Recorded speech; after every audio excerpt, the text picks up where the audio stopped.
नाजरीन की खिदमत में सलाम आदाब। मैं हूँ सैयद हाशिम रजवी। आप देख रहे हैं voice of Ladakh. Indian minorities foundation की जानिब से आज सईद महदी मेमोरियल हॉल में एक तकरीब का अहतमाम किया गया, जिसमें लद्दाख पहाड़ी तरक्याती काउंसिल करगिल के एग्जीक्यूटिव काउंसलर काचो मोहम्मद फेरोज बतौर मेहमान खुसूसी मौजूद थे। इसके अलावा करगिल के मुख्तलिफ मजहबी तंजीमों और समाजी तंजीमों की बड़ी तादाद के अलावा तलबा के बड़ी तादाद ने भी इस प्रोग्राम में शिरकत की। पेश है वॉइस ऑफ लद्दाख की ये तफसीली रिपोर्ट। ये था कल शहर साहब ने मुझे कहा कि हम करगिल पहुंचे तो हमें पता ही नहीं था। अब वो दिल्ली में रहते, जगह जगह वैसे घूमते हैं, लेकिन उन्हें ये नहीं पता था कि वो कहाँ जा रहे हैं। यहाँ तो मलाइका भी जरा संभल संभल के आते हैं। ये करगिल है और आप द्रास ठहरने वाले थे, और इन्होंने गलती ये की कि सब कुछ पहन लिया, मोजा नहीं पहना। आज इंडियन माइनॉरिटी फाउंडेशन के सलाम कारगिल इवेंट में जितने भी डिस्टिंग्विश्ड गेस्ट है, आप सबको मेरी तरफ से सलाम, नमस्ते एंड झूले। ये इंडियन माइनॉरिटी फाउंडेशन के काम का पता रिसेंटली लेह में एक इवेंट किया गया था जुलाई में, और श्रीनगर में हाल ही अक्टूबर में एक इवेंट किया गया जो मैंने न्यूज़ में देखा था, जिसमें LG जम्मू एंड कश्मीर भी उसमें आए थे। तो जब मैंने न्यूज़पेपर में पढ़ा और उन्होंने हमें अप्रोच किया कि हम कारगिल में भी एक इवेंट करना चाहते थे, तो हमने तुरंत उसमें हाँ कह दी, क्योंकि इस टाइप की इवेंट्स जो कम्युनल हार्मनी, पीस और डेवलपमेंट का एक मैसेज लेके आते हैं, वो उसको जैसे अभी बताया भी गया कि कारगिल का एक अपना इसी राह में एक जर्नी रही है। और इसके लिए मैं इंडियन माइनॉरिटी फाउंडेशन के कन्वीनर सतपाल जी का मैं बहुत बहुत धन्यवाद करता हूँ कि आज नवंबर की फर में भी आप यहाँ पे आए हैं, और जितने भी सारे डिस्टिंग्विश्ड गेस्ट यहाँ पे पधारे हैं, हमारे कारगिल के भी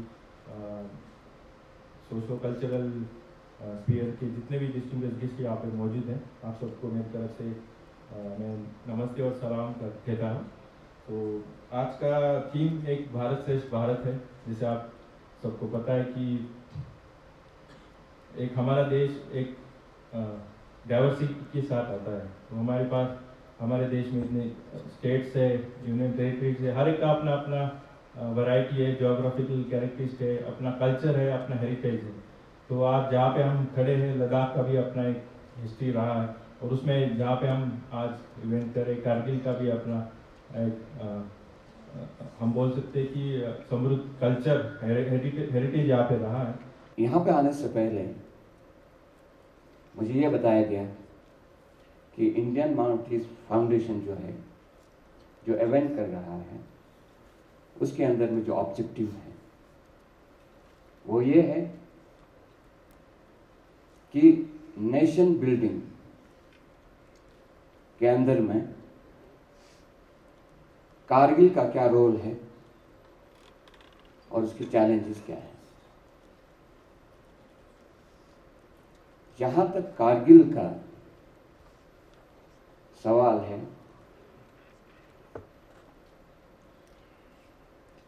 कारगिल के आवाम का जो रोल रहा है, जो सिविल सोसाइटी का जो रोल रहा है, 1947 से लेकर 1999 के वॉर तक, जिसमें 1965 का वॉर भी आता है, जिसमें 1971 का वॉर भी आता है, इसके अंदर में आवाम का क्या रोल रहा है, इसके अंदर में हमारे सिविल सोसाइटी, पर्टिकुलरली हमारे रिलीजियस इंस्टीट्यूशंस का क्या रोल रहा है, हमारे नॉन गवर्नमेंटल ऑर्गेनाइजेशन का क्या रोल रहा है, हमारे डिस्ट्रिक्ट एडमिनिस्ट्रेशन का क्या रोल रहा है, ये किसी से ढकी छुपी नहीं है। आज के इस प्रोग्राम की मुनासिबत से मैं इंडियन माइनॉरिटीज़ फाउंडेशन का बहुत ही शुक्रगुजार हूँ, और आप लोगों को मुबारकबाद पेश करता हूँ। आप लोगों ने करगिल की इस सरजमीन पर इस तरह के इवेंट्स करने में आपने एक अच्छा पहल किया है। इसका हम जमीयतुल उलमा इत्तेहाद शुरा करगिल तहसील से आप लोगों का बहुत ही शुक्रगुजार हैं और उम्मीद रखते हैं कि इंशाअल्लाह आइंदा भी इस तरह की इवेंट्स होता रहेगा, क्योंकि आप लोगों को मालूम है पिछले 70 सालों से करगिल जो है हर चीज़ से महरूम रहा है, जबकि करगिल ने हिंदुस्तान के लिए सबसे ज़्यादा कुर्बानी दी है। और ये पूरी इंडिया जानता है कि करगिल वालों ने जिस तरह देश के साथ अपनी मोहब्बत का इजहार किया है, आज तक किसी भी हिंदुस्तान के कोने से अवामी सतह पर इस तरह की कुर्बानी आज तक कहीं से नज़र नहीं आई। बुनियादी वजह ये थी कि इस देश की जमहूरियत और इस देश का कॉन्स्टिट्यूशन और इस देश में रहने वाले हर आदमी को बोलने, कहने, सुनने की जो आज़ादी है वो इस बात का सबब बनी कि हम लोग आज भी फख्र से बाई चॉइस, बाई चांस नहीं, बाई चॉइस जो है वो हिंदुस्तानी है। 1990 से पहले हमारे इन बॉर्डर्स में इतनी सिक्योरिटी नहीं थी। बॉर्डर्स में बिल्कुल भी ना के बराबर सिक्योरिटी थी। करगिल के अवाम के दिमाग में अगर कोई खुराफात जन्म लेता या मर्जी जो है वो तब्दील हो जाती लोगों की, तो कुछ भी मुमकिन था। बगल में आपके बॉर्डर के उस पार पाकिस्तान बैठा हुआ है और उसी दौरान कश्मीर के हालात काफ़ी शोरशज़दा हालात कश्मीर के थे। कश्मीर के हालात जब बहुत तेज़ी से बिगड़ रहे थे शुरुआती दिनों में, जब ऑफिशियल लोग भी श्रीनगर सिटी में घूम नहीं सकते थे, उस दौरान हमारे उलमाए किराम ने बाज़ाबिता तौर पर प्रेस कॉन्फ्रेंस करके ये कहा कि जो लोग बंदूक की नोक पे अगर अलहदगी की बात करते हैं तो हम उस अलहदगी के साथ नहीं है और इसको हम अन इस्लामिक मानते हैं। मज़लूम अक़लियतों को खुशी और मसरत है, फ़ख्र और नाज है तो बस एक ये है कि हम हिंदुस्तान के रहने वाले हैं। मेरा वतन, मेरा मुल्क हिंदुस्तान है। बाबाए कौम गांधी जी का देश मेरा देश है। ये फ़ख्र है मज़लूम अक़लियतों को।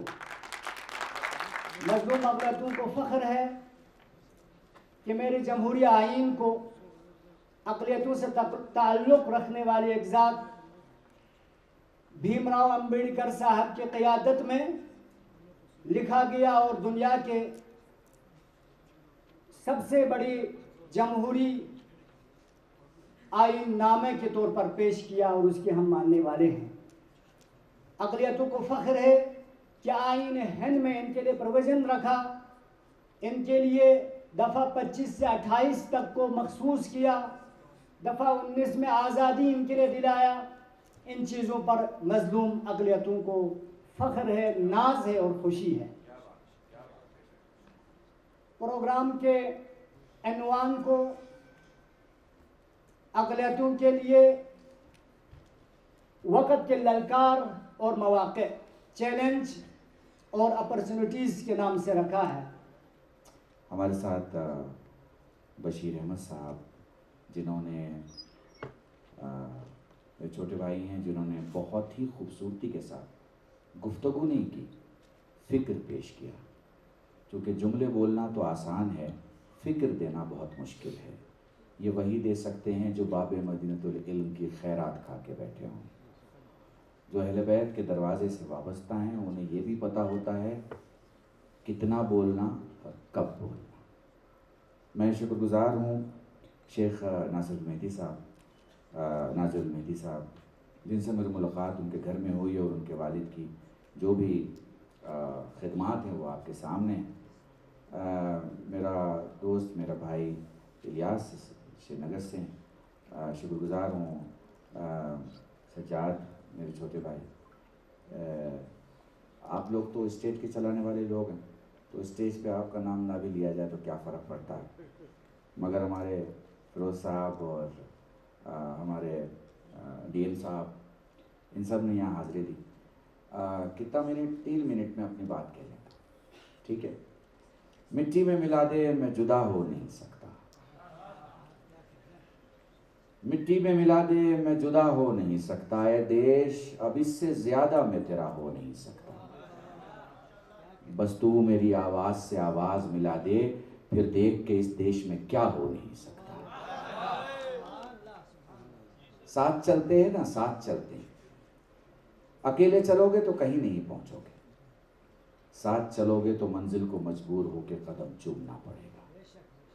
मैंने श्रीनगर के प्रोग्राम में कहा था, बड़ा मजमा आ गया था। मैंने कहा था ये मुसलमान, अरे साहब ये मुसलमान किसी प्रोग्राम में, डीएम साहब ये मुसलमान किसी प्रोग्राम में अगर जमा हो जाता है ना, तो खुदा की कसम जान बचाने नहीं, हिंदुस्तान बचाने जमा होता है। इतनी अहम बातें सुनने के बाद मुझे नहीं समझ आ रहा कि मैं अपनी बात कहाँ से शुरू करूँ। हजारों ख्वाहिशें ऐसी कि हर एक ख्वाहिश पे दम निकले, जितना आपको सुना है बहुत निकले अरमा मेरे, मगर फिर भी कम निकले, शायद मैं वफा न कर पाऊँ। समय हमारे पास नहीं है, हमारा आने का मकसद क्लियर है।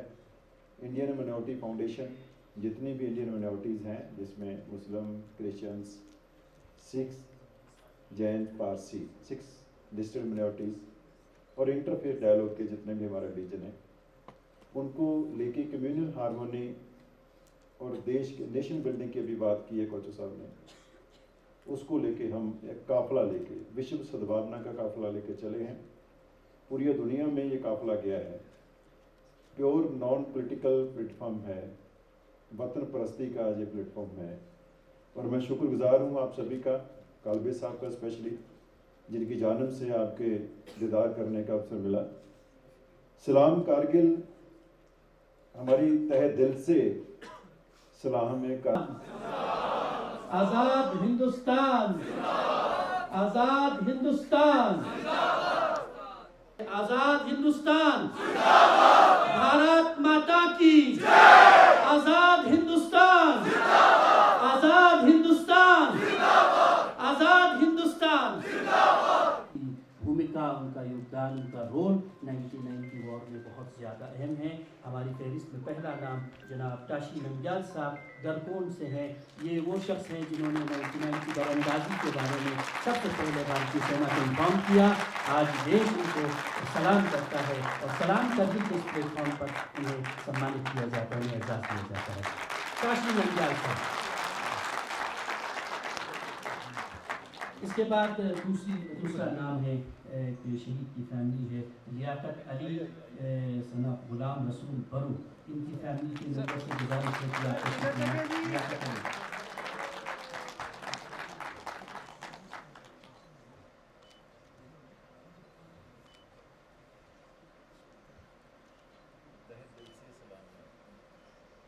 बहुत बहुत शुक्रिया।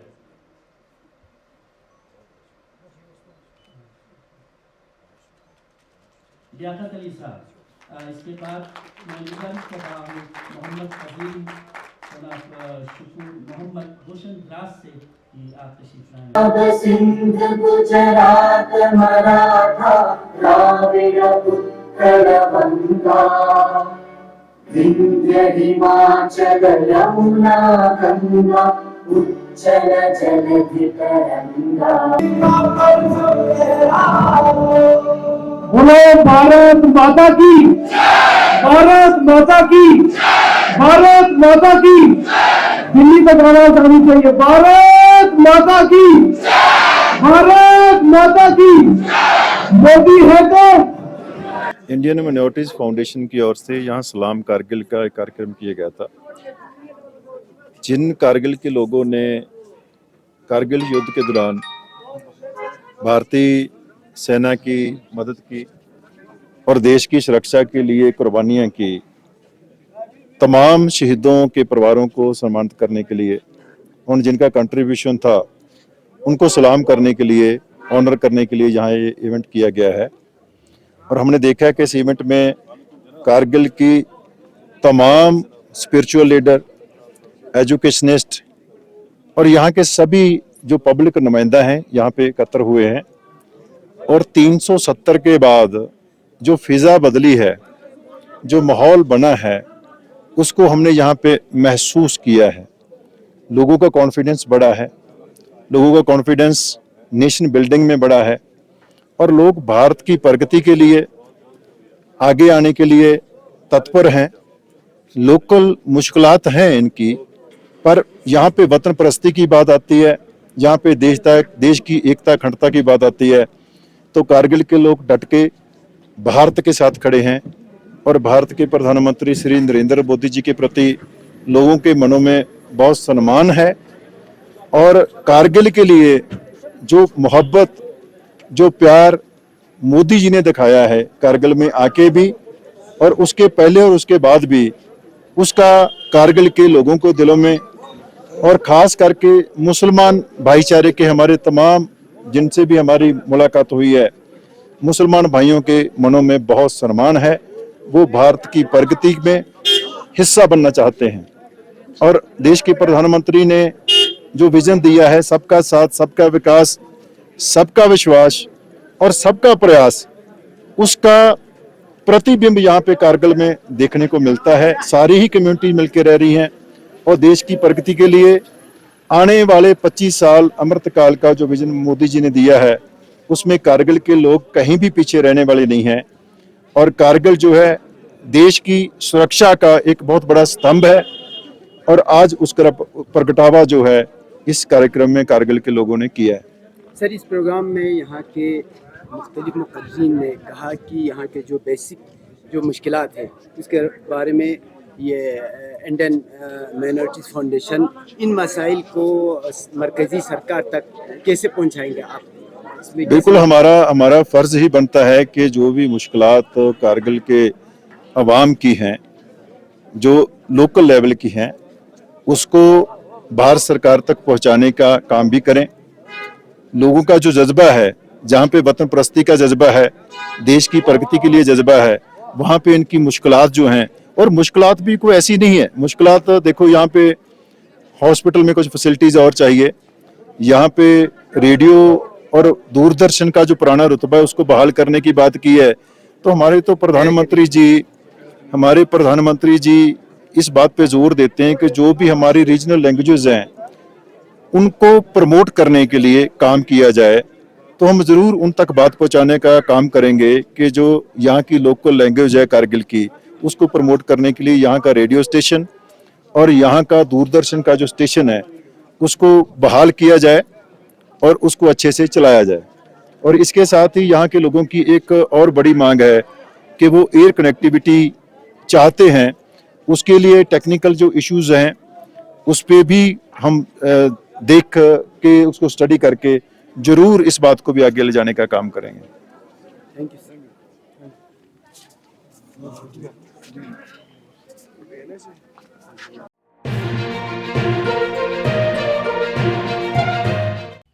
मकामी, कौमी और बैनुल-अक़वामी ख़बरों से बाखबर रहने के लिए चैनल को लाइक, शेयर और सब्सक्राइब करें।